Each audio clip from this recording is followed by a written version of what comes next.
Hello, class. Welcome to Envisions Math. We are going over lessons 11.4 and 11.5 today. Yes, that is correct. You did hear me correctly. We are going to be reviewing two assignments today, and you are going to be asked to complete two assignments today. I have utmost confidence that you will be able to accomplish this task. That is why I have assigned them both to you. All right, first let's go over lesson 11.4. Lesson 11.4 has us multiplying two fractions. And I must say, once you realize how to multiply two fractions, you will say, oh my goodness, that is so easy. Okay, let's try it. Here we have 7/8 times 4/5.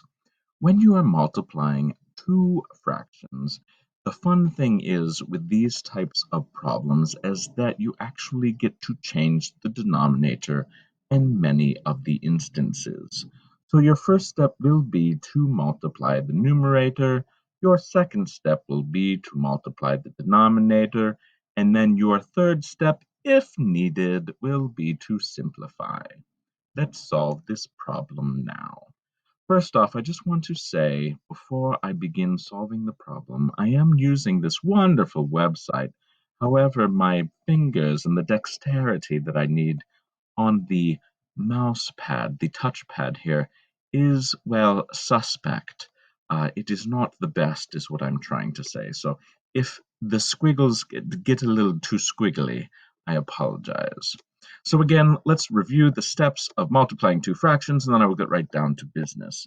We will multiply the numerators first, we will multiply the denominators second, and then last but not least, if we need to, we will simplify. So 7 times 4 is 28. That is our first step, multiplying the denominators. That is a funny looking 8, but we'll keep it that way for now. And then we have 8 times 5, and yes, we are going to change the denominator in this instance. Oh my goodness, it looks like my penmanship needs improving. And remember, there's always the possibility of a third step. In this instance, the third step does apply. We do need to simplify. So I always ask my students first, look at this number. Can you divide both numbers by 2? The case is yes in this instance, but let's see if we can go higher than that. Can we divide both of these numbers by 3? No, we cannot. Can we divide both of these numbers by 4? Yes, we can. So let's go with that one. I'm going to divide this one by 4. 28 divided by 4 equals 7. Again, I am using this mouse pad very delicately as to not make too much of a mess. And then I need to multiply the denominator by 4 as well. 40 divided by 4 equals 10. And there we have a fraction that no longer needs to be simplified. 7/8 times 4/5 equals 7/10. That is our correct answer. Now we have another example. In this instance, we are not multiplying two fractions together. However, we are multiplying a fraction by a whole number. The fun thing about this is you can leave the denominator alone again in this instance. You can take the 16, the whole number, multiply it by the numerator, and leave the denominator the same. In this instance, we get 16 over 4. And then, since that is an improper fraction, we need to turn it into a proper fraction or a whole number if that happens. I apologize for this weak looking 4 here. So how many times does 4 go into 16? It actually goes into that equally 4 times. So the fraction 16/4 equals the whole number of 4. So there are some examples of multiplying by fractions. The next lesson you have, lesson 11.5, is a continuation of solving similar math problems. However, it's throwing in the terms of length and width and area. So what I want to express to everyone right off is length times width equals area. So when it gives you the length of a side of an object, such as a rectangle, and the length of the other side of the rectangle, you can multiply the length times the width and find the area. This works for squares too. However, as you know, a square has four equal sides, so the number or fraction that you're multiplying will be the same in that case.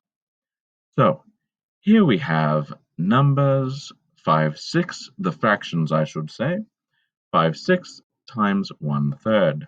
Now in this instance I wanted to point out to you if this indeed was a length and a width of an object, it would be a rectangle. We have 5 6 times 1/3. Let's review the steps we need to take to multiply fractions.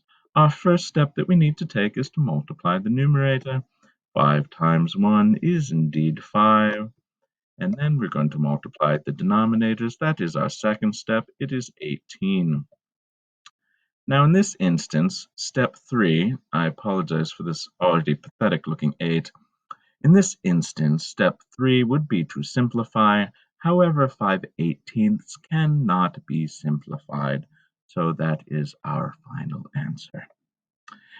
In this next problem, I want to indicate that if this was length times width, problem, it would be the fraction 1/3 times 1/3. That would be a square because the sides are equal.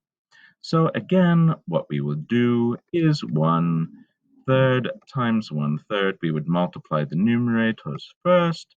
That would be 1, of course, because 1 times 1 is 1. And then we would multiply the denominators. 3 times 3 would be 9. Oh, dear, that is a crazy looking 9. Anyway, the answer to this problem would be 1/9 because the third step of the potential problem of multiplying a fraction by a fraction would be to simplify, and in this case, 1/9 is simplified. So, I hope you enjoyed our lessons today. Again, you are going to be working on Envisions Math Lessons 11.4 and 11.5. Thank you very much for joining me for this lesson. I hope you appreciated it. I apologize for my messy sketchpad writing as well as for my pathetic British accent. Thank you very much for joining me today. Make a great day, everyone.